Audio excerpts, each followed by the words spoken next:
Oh, hi. I was just texting. Let's talk about texting for a moment. Some people say, well, I'm not the type of person that texts. I just don't like texting. Well, if that's the case, then you're the weird one, because everybody is texting. It needs to be got over. Texting is one of those things that can be an evil both ways. If you never text, and you're the person that only wants to be on the phone, then you miss vital opportunities to flirt and connect and have fun. For example, you might send a text that says, "You looked cute today," that you wouldn't want to make a phone call for. You wouldn't want to call someone up and go, "You looked cute today.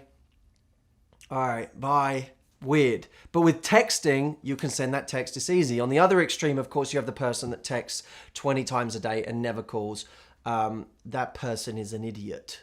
Have you ever been on a date, for example, and found that having texted and texted and texted and thought you got close, you suddenly realize it's really awkward because you've never actually had a proper conversation with that person? Such are the dangers of texting. There are 3 things that I want to give you today. The first one, give value in your text messages. When you say, "Hey, what are you up to?"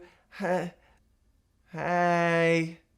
It both shows that you're bored and boring at the same time. When you say, "Hey, what are you up to?" it's the equivalent of you saying, "Please entertain me, because I couldn't be bothered to think of anything interesting to send you. You entertain me." So what are some interesting things you can do by text? Well, one of them is sending a picture message. Pictures are great because you send a picture that reminds you of someone or in some way triggers a joke that you've both had or a memory. You send it to them with a little caption saying why you think it's relevant. I got a text message recently in the last couple of days that was a picture of a house, and outside there was a sign that said Hussey house on the postbox, which was funny. It could either mean a cute little cottage or a whorehouse. Number 2. What was number 2, Jameson? Number 2, eliminate some of the question marks in your text messages. I would much prefer to send someone a message saying, "Hey, I'm doing this thing this weekend, you should come," than saying, "Hey, what are you up to this weekend?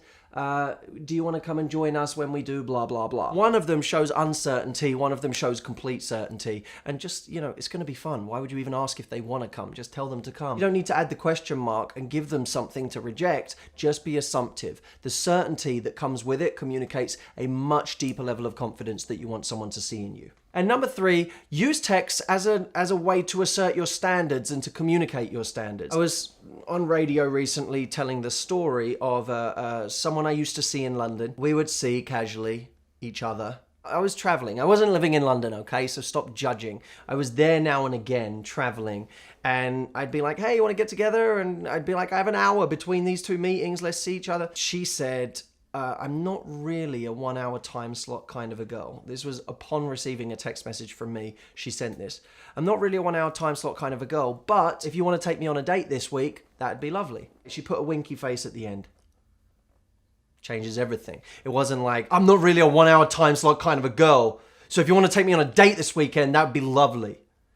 It was a little wink, a little cheeky. It was fine. It was playful. The tone was right, but the standard was there. That's a great text. Immediately, I saw her differently and the dynamic changed. So those are 3 things you can do. Add value, eliminate your questions, and show your standard through text messages. By the way, I have something a little special for you. A mini texting crash course that's complimentary. I'm going to give it to you. I don't even want to charge for it. I just want to give it to you. These are literally 9 texts that you can copy and paste from the document into your phone. If there's a guy that you're a friend of right now, but you want more with him, you can send him these texts. If there's someone that you're a lover of right now, you're casual, but you want more, you want a bit more commitment, you can send these texts. They will revive a situation that's gone cold if something has lost its edge or its passion. I hope you enjoy them. I enjoyed writing them. And underneath each text, I explain why each one works and what the psychology is behind it. So here's how you get this guide. Go to 9texts.com and it will be there waiting. 9texts.com. I'll link it up under the video as well so you can click through and go straight through and start using those texts literally in the next few minutes. Pull up a guy from your phone book right now and send him one of the 9 texts. That's what needs to happen straight after this video. Go.